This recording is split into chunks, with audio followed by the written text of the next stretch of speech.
Seja muito bem-vindo, você que nos acompanha nessa série de aulas com base no livro de Salmos. Essa série de aulas que tem como tema principal o Deus que nos ouve e nos ensina. E hoje vamos aprender uma aula com o tema Casos de Família. Antes de entrar na aula propriamente dita, na exposição do livro de Salmos, eu queria falar um pouco do benefício que há no livro de Salmos. Os salmos eles podem se tornar uma fonte inesgotável que auxilia em nossa oração. Só que como a gente pode observar o salmo dessa forma? Como a gente pode não desperdiçar a sabedoria desse livro que pode nos ajudar, que pode nos auxiliar em nossas orações? O primeiro passo é observar o porquê o livro de Salmos foi escrito. Os salmos foram escritos porque pessoas derramaram seu coração para Deus numa intimidade singular, falando de coisas íntimas. E Deus, observando tudo isso, viu como um benefício revelar para nós esse tipo de relacionamento, para que a gente possa olhar para ele e imitar. Só que quando a gente observa o relacionamento, há um tipo de perigo que corremos, que é o cair na rotina. Então, esse perigo pode acontecer em nosso relacionamento uns com os outros, mas também pode acontecer no nosso relacionamento com Deus. E quando você começa a observar que você está caindo na rotina, é necessário você observar qual é a fonte, qual é a natureza dessa rotina, porque a rotina há pelo menos dois aspectos, o bom aspecto e o mau aspecto. O bom aspecto da rotina é quando você observa que a rotina ajuda na disciplina. Você se tornar uma pessoa disciplinada e você crescer no relacionamento com Deus através da disciplina. Mas o lado ruim da rotina é quando você entra numa situação, numa sensação de desgaste, de cansaço. Então, quando você observar que você está caindo na rotina, procure identificar primeiramente qual é desses dois que você está caindo, se é um lado positivo ou um lado negativo. Olhando a rotina, a questão do lado negativo, é algo que a gente entra numa sensação desconfortável. Muitas vezes a gente pode até ficar aborrecido. Eu lembro que por diversas vezes ao longo da minha vida cristã, eu não tive nenhum estímulo para poder ler a Bíblia ou ter um relacionamento com Deus baseado nas Escrituras, porque realmente eu estava caindo nessa rotina e meu coração estava sendo cada vez mais levado para longe de Deus. Então essa sensação ruim que a rotina causa, ela faz com que a gente perca a noção de que dentro de um relacionamento com Deus, há sempre algo novo a se observar. No relacionamento com Deus, a gente pode sempre renovar nossas forças, renovar o nosso conhecimento, crescer com Deus. Então, para que a gente possa sempre passar por essa sensação de renovo em nosso relacionamento com Deus, a gente precisa lidar com a questão da rotina. Então, nosso relacionamento com Deus, a gente deve sempre visar e experimentar um impacto da novidade. Porque senão o aborrecimento, o cansaço, o desgaste do relacionamento vai acabar nos afetando e tomando o nosso coração. E é interessante a gente observar que o livro de Salmos foram 150 salmos diferentes, escritos em épocas diferentes, por autores diferentes. Mas são todos seres humanos que escreveram os salmos. São pessoas que tiveram desafios da vida comum como nós. Então, essas pessoas expressando seus corações dentro de um relacionamento íntimo com Deus, vivenciaram sempre, sim, o algo novo, a novidade. e a gente precisa sim aprender com eles. Olhando nesse aspecto, a gente pode sim ver que os salmos são uma fonte inesgotável que nos ajuda, que nos auxilia em nossas orações. Falando um pouco mais especificamente da aula de hoje, você já desabafou alguma situação com alguém? Eu já desabafei. Eu lembro de diversas vezes na minha adolescência, naqueles dilemas dessa época da adolescência, eu tinha um amigo onde eu desabafava as questões da minha vida, meus sentimentos, minhas mágoas, meus medos, ressentimentos. Certamente você já passou por uma situação como essa, seja na adolescência, seja na infância, seja também agora na fase adulta. Você certamente abriu seu coração para uma pessoa que você o considera como um amigo. Alguma questão profunda que acontecia. E até mesmo uma situação que acontecia entre você e algum familiar. Eu sou grato a Deus porque tenho amizades espirituais, onde com eles eu posso orar junto com eles, posso conversar sobre qualquer assunto com eles, posso receber o confronto bíblico sobre questões da minha vida, decisões, motivações, até mesmo intenções. Olhando especificamente para o que vamos aprender hoje, Davi estava passando por uma situação bem complicada com a sua família. Especificamente, seu filho Absalão se revolta, e aí ele se revolta não somente contra o seu pai, mas ele se revolta contra o reinado de seu pai, e ele quer tomar tudo à força. Ele quer se tornar rei à força. Hoje vamos começar a falar, numa série de aulas com base no Salmo capítulo 3, sobre o que Deus ele quer que a gente aprenda de como a gente pode lidar com as questões complexas que há entre você e sua família. Toda essa situação que ocorreu em Salmo capítulo 3 está baseada no contexto de 2 Samuel capítulo 15, versículo 13 até o capítulo 17, versículo 22. E é interessante que esse salmo é descrito por alguns estudiosos como a oração de um pai aflito. Em Salmo capítulo 3, versículo 1, a Bíblia diz: Senhor, muitos são os meus adversários, muitos se rebelam contra mim. Esse conflito que Davi passou por causa do seu filho foi através de uma reação antinatural do seu filho. Naturalmente, o filho de um rei, deveria esperar o seu pai falecer para que, através da linha sucessória, ele pudesse assumir o reinado. E Absalão ele não quer passar por isso. Pelo contrário, ele quer tomar à força o reinado do seu pai. Isso mostra como era o coração de Absalão. Coração ambicioso, que a vontade dele não estava alinhada com a vontade de Deus. Absalão ele se aproxima de algumas pessoas de confiança de Davi e os corrompe. E mesmo abandonado por algumas dessas pessoas de confiança que apoiavam Absalão na tomada do poder, Davi entra numa batalha espiritual.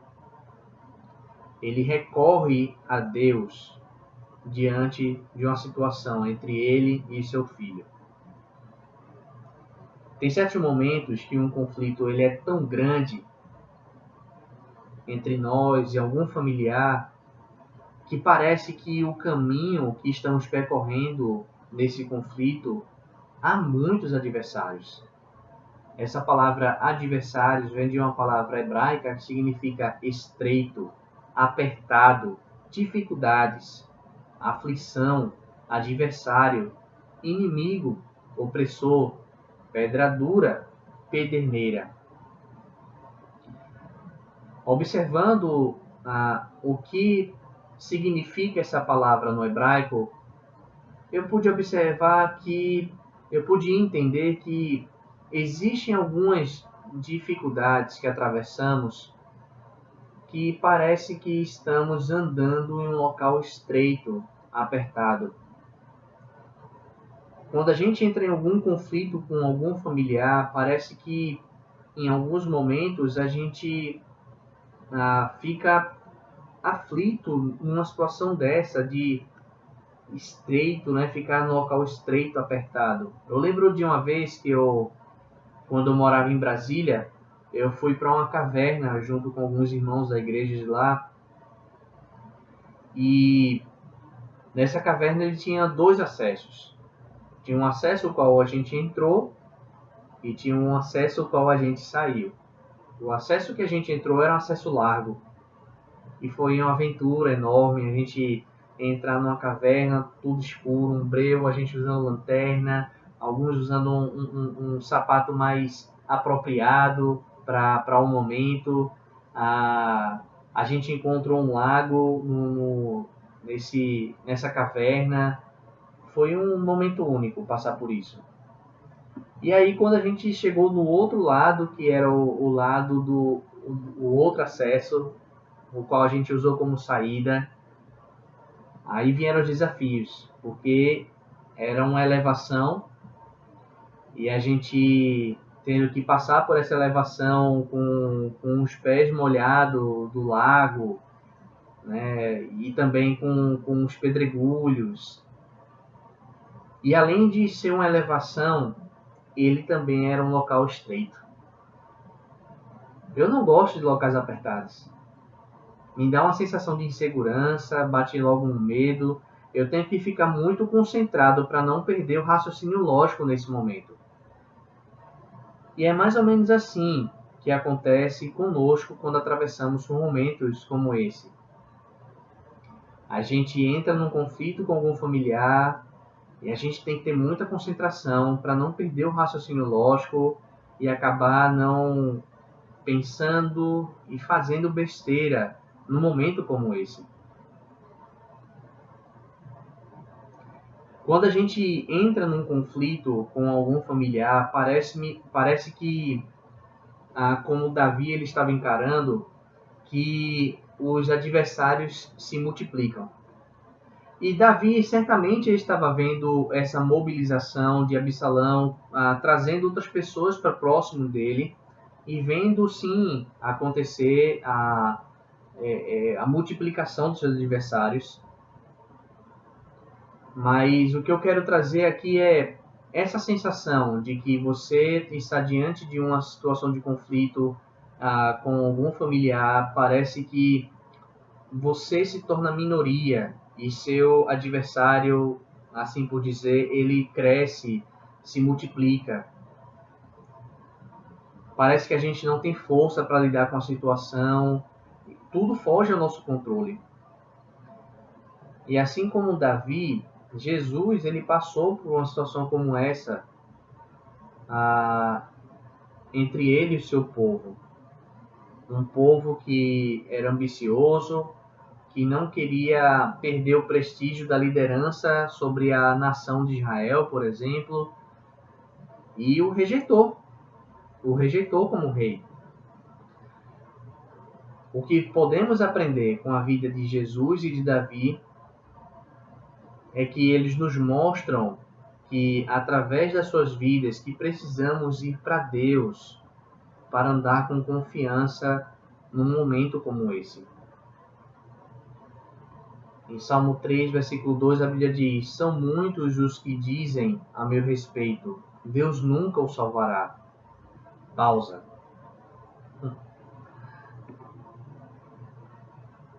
Quando estamos atravessando por uma situação como essa, uma das primeiras coisas que acontecem é que somos tentados a ouvir as vozes que nos levam a perder a confiança em Deus. Quando a gente dá atenção a esse tipo de voz, que não nos leva a pensar na palavra de Deus como sendo a única palavra capaz de nos salvar, essas outras vozes causam grande dano para nós.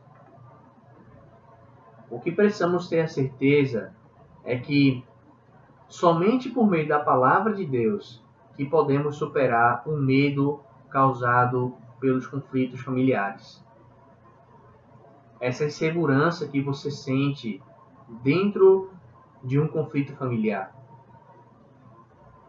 Deus nos deu vários instrumentos poderosíssimos para lidar com esse tipo de situação. Ele nos deu a palavra dele para nos orientar, a gente ouvir o que ele pensa sobre o assunto, e ele também nos deu o discipulado. Em Mateus capítulo 27, versículo 43, a Bíblia diz: Ele confiou em Deus, que Deus o salve agora. Se dele tem compaixão, pois disse: Sou filho de Deus. Aqui é um relato de algumas pessoas falando a respeito do que Jesus já havia falado com eles, e eles estavam clamando, estavam dizendo, que ele não confiou em Deus, ele não estava dizendo que ele era filho de Deus, então que Deus o salve. E isso era realmente o que Jesus ele vivia. Ele vivia uma vida de confiança em Deus. Ele entendia que Deus era o único capaz de salvá-lo. E o que é que isso tem a ver com o discipulado? Bem, eu tenho vivido uma experiência incrível com irmãos que nos aconselham no nosso casamento.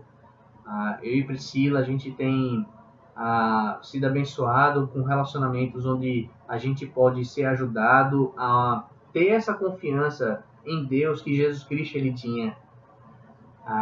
Da gente entender que em Deus a gente pode encontrar salvação. São pessoas que têm nos ajudado em nosso casamento, no nosso trabalho, na nossa vida como um todo.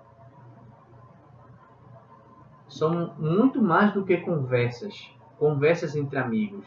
São relacionamentos onde a gente é levado a ler a Bíblia como fonte de autoridade do que Deus espera de nós. Enquanto às vezes a gente ouve vozes que dão palavras para a gente e que transmitem num resultado final que Deus nunca o salvará, é através de um relacionamento com amigos, através de um relacionamento de discipulado, que somos levados a seguir Jesus. Somos ensinados de acordo com a palavra de Deus, somos repreendidos pela palavra de Deus, somos corrigidos pela palavra de Deus e instruídos na justiça de acordo com a palavra de Deus. Então, esse trecho que a gente está estudando de Salmo capítulo 3, versículos 1 e 2, ele termina de uma forma bem curiosa. Ele termina com a palavra pausa. E essa palavra pausa é uma palavra hebraica que significa exatamente pausa. Só que é muito mais do que uma pausa. É uma pausa no louvor. É uma pausa entre uma estrofe e outra de um louvor. Os estudiosos falam que essa pausa servia para ajudar quem estava louvando a entender que ele deveria entrar num tom da canção de forma maior, aumentar o tom da canção, levar as pessoas a se envolverem com a canção, até mesmo causar posturas de erguer as mãos e começar a entoar palavras como amém, louvado seja Deus. O que é que a gente pode aprender sobre oração quando estudamos Salmos capítulo 3, versículos 1 e 2? Durante os momentos de aflição, que você pode estar passando entre você e algum familiar, você pode e deve levar essa aflição para Deus. Deus está deixando bem claro com esse salmo que você tem todo o direito de expressar as suas aflições para Ele. Seja você como um pai, seja você como mãe, seja você como filho, seja você como filha. Se você passa por algum momento de aflição dentro de um relacionamento familiar, você pode confiar em Deus. Ore a Ele.